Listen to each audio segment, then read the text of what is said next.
In America today, orthodoxies have become religions, and these orthodoxies are enforced brutally. Books increasingly are read not as art, but as politics. Characters are absurdly expected to be ideologically pure, as if any real person in the world is ideologically pure. It feels to me as though we are now expected to speak of the ugly sides of human nature as though we are ourselves inherently incapable of any ugliness. Chimamanda Ngozi Adichie emerges Woman of the Year in the prestigious US magazine Harper's Bazaar.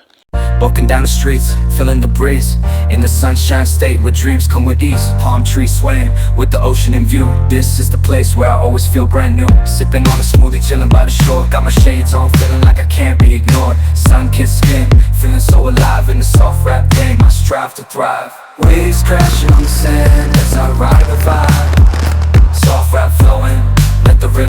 This prestigious recognition celebrates women who defy adversity with strength and talent, and it was presented during the 2024 edition of Bazaar Women of the Year ceremony in Spain. So it took place exactly 1 week ago, okay, marking the end of 2024.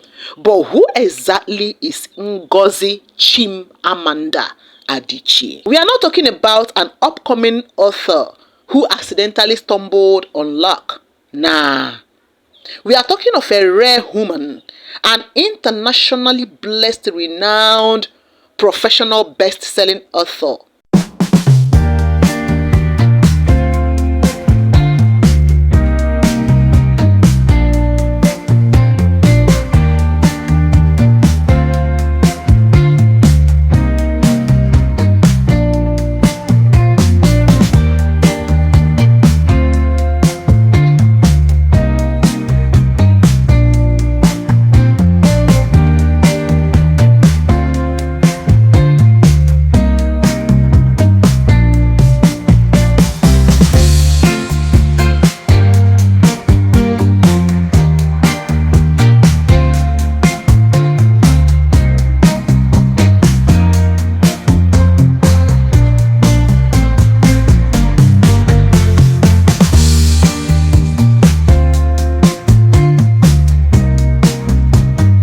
Congratulations, Chimamanda, on this new book, Mama's Sleeping Scarf.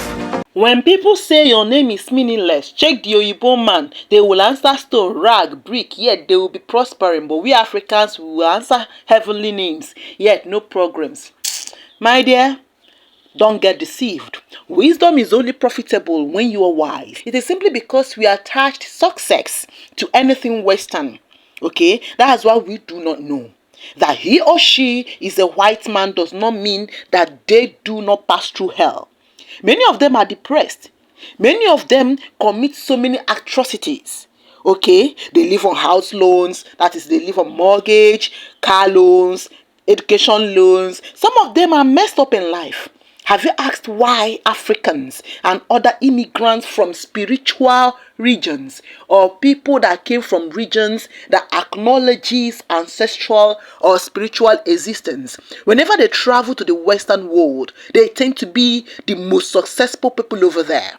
Many of them bear Oluwatobi, Oluwaseun, Chimdemma, Chimamanda, Itorobon, Enobon, Owana, Edikan and Sika, so many names. Listen guys, it is not that the names aren't working. It is the fact that the condition of our environment in different places in Africa is making it hard for us due to the corruption of the people in charge of putting adequate resources in place. Because once we set our foot in an environment that is watered, our names will begin to flourish. A person was given a new name designed to fit the reputation or the character of his or her new part in the Bible. Listen, brothers and sisters, whenever God wants to do a strong thing in your life, He will change your name. Why so? If names aren't important, names carry weight and character, and they are often tied to a person's destiny. Check through our scriptures. God changed people's names and immediately their lives changed. Are we talking about Abraham to Abraham, Sarai to Sarah, Jacob to Israel, Saul to Paul, Simon to Peter? Do not let any frustrated and naive Gen Z blogger and an end-time preacher deceive you. Even the people that brought religion, Christianity to you are screaming it. Names matter. Do you know that Chimamanda was not Ngozi Adichie's birth name? She gave herself the name Chimamanda because she understands the meaning of name. Because I made up the name. You were not named Chimamanda? No, I invented Chimamanda. Are you created Chimamanda. Wait. Your parents didn't name you Chimamanda? You're kidding me. No, I'm not kidding you. Is this the first time I'm hearing this? Yes, because I haven't talked about it. When did you invent this name? No, sorry. I'm sorry. This is like an aha. No, but it's true. I'm actually shook. Yep, it's true. So, and the reason I think I decided to talk about it because, you know, when we say that culture doesn't change. Yeah. Do you know how many young people in Igbo land are called Chimamanda today? There's a plethora of, I have like, off the top of my head, I can think of 6 right now who I know. There you go. So I'm wondering, so when did this happen? You don't have to It happened shortly before my first novel was published. So, I don't want to tell you this story. There's no need. You don't have to go too deep. No, because I think it's interesting because considering how popular the name is now. Yes. It's interesting to see that you actually came up with that. Yes. Because I always wondered, how did your parents in the 70s think of this cool? Because there's something very sort of the moment about the name, right? You can't imagine parents in 1977. Exactly. You know, it keeps me up at night. I'm not going to kid you. Okay, so you know what? So I was born Ngozi Grace. Your mom is Grace. My mother is Grace. Okay, my mom is Grace too, but go Really? on. And so growing up, I always felt that I wasn't Grace. Grace was my mother, right? And Ngozi felt to me too common. And so even though it was the name, you know, so in primary school, I was Ngozi. And then being Catholic, one of the joys of Catholicism is you get to choose a name when you get confirmed, right? Yeah. So I thought, what name will I choose? And the priest said, it has to be the name of a saint. So people were just choosing ridiculous names like Bernadette. I was like, nope. So what did I choose? I read a novel and there's a character called Amanda. So I was like, my name is Amanda. The priest said, it is not a saint's name. I said, Father, that's the name. That is my name. So I sort of pushed and they let me. So I was Amanda at confirmation, right? And then, so I was Amanda from secondary school. And then to first year of university, you know. It is so surprising that this is not making enough headlines as it should. I got this information the same day it dropped. However, surprisingly, our journalists didn't do enough justice to this. This should have headlined every Nigerian media. Instead, we are busy being spectators of unnecessary rivalry between musicians, politicians. Who is Ngozi Chimamanda Adichie? This young pretty lady moves mountain with her biro turned words. She's about to release a new book in March.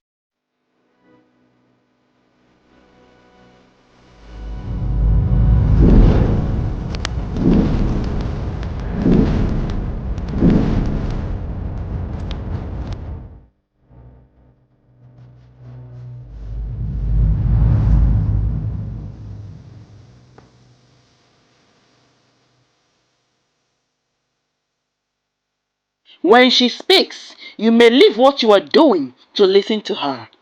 Despite her social status and international recognitions, she is very clever and cautious with her speech or words. That's wisdom.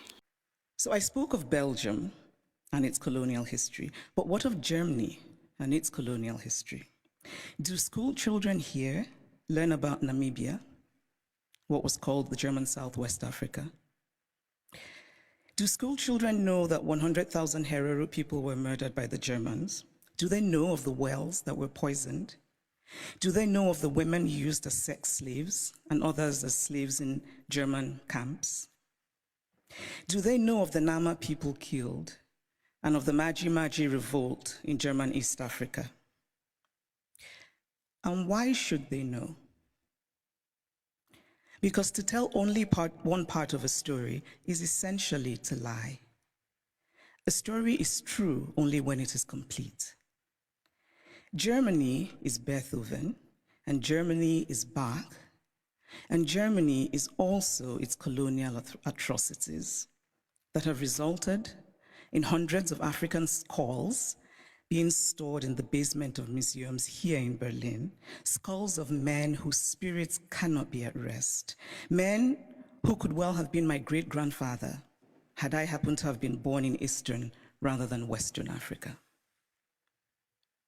It is only fair to fully own all of the stories of Germany. All countries have parts of their pasts that they're not proud of, that they would rather forget. But it takes courage to face those parts and bring in some light. Ngozi Chimamanda Adichie has many books that are best-selling. She's a best-selling author.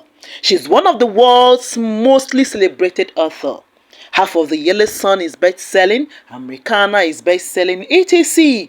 She had been awarded in Nigeria and in many other countries, both in Africa and in other continents. Whereas Chimamanda Ngozi Adichie is a distinguished writer whose works have received numerous awards and are translated into more than 30 languages, whereas her novels and short stories evoke the intimate experience of moving from one culture to another. Of the powers conferred upon us, appoint and proclaim Chimamanda Ngozi Adichie Honorary Doctor of the Université Catholique de Louvain.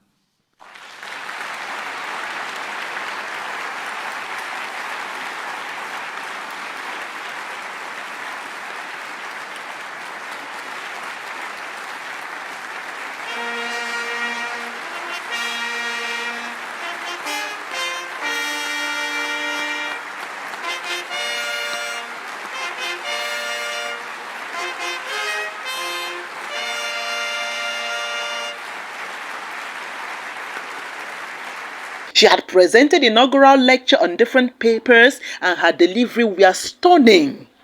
When they say woman of prestige, that's Chimamanda. My God will never fail. Even in the land of her ancestors, she's been recognized with a chieftaincy title of Odelowa, meaning the world writer.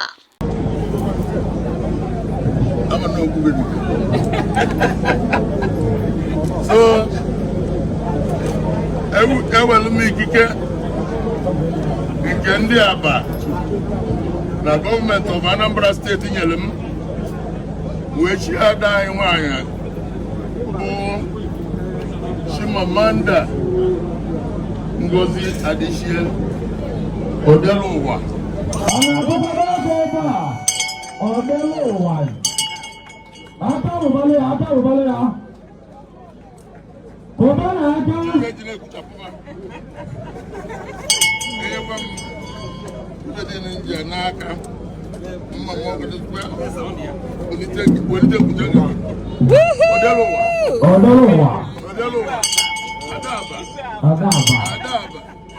She is very respectful, humble, and very funny.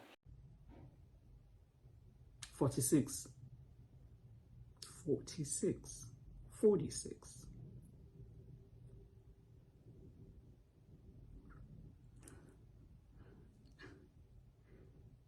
She adds humor to her speech and delivers mind-blowing papers written and carefully presented. She doesn't go around making unnecessary comments or carefree or self-centered remarks. Despite being firm with what she believes in, she does not insult or use derogatory languages when addressing political issues in Nigeria. Hello, I'm Chimamanda Ngozi Adichie, and I'm delivering the first of this year's Wreath Lectures, and my lecture is on freedom of speech. I think literature deeply matters, and I think literature is in peril because of social censure. If we don't do anything about it, the generations coming after us will read us and think, how did they manage to stop being human? How did they banish all their shadows? I knew very early on in my life that I did not want the things I was supposed to want. I did not aspire to the things I was supposed to aspire to. I did not feel the things I was supposed to feel. And I suspect that some of you here, most of you here, identify with that. I think it comes from having that urge, that need, that yearning, inconsolable urge to create. And I think to be creative, to be a creative, is to be very present in the world, and often also means to feel more. And one of the consequences of that is that there will be many dark days. And so I want to encourage you, when the dark days come, to remember that you did this. She is also an ambassador of some luxury brands, including Dior. She's a mother, an icon, a woman to call a sister. No shabby dressing, no too much paparazzi, no basket-licking mouth, no controversy attached. A real feminist who stands her ground as a true African with genuine reason and respected for it. The daughter of the soil, representing Nigeria on the global stage.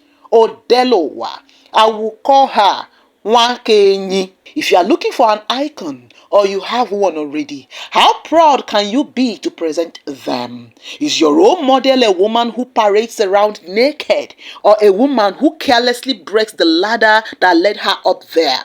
Choose carefully. Chimamanda Ngozi Adichie, a daughter, a sister, a wife, a mother, and an auntie, deserve this honor, Woman of the Year. And I, Queen, I am proud of her.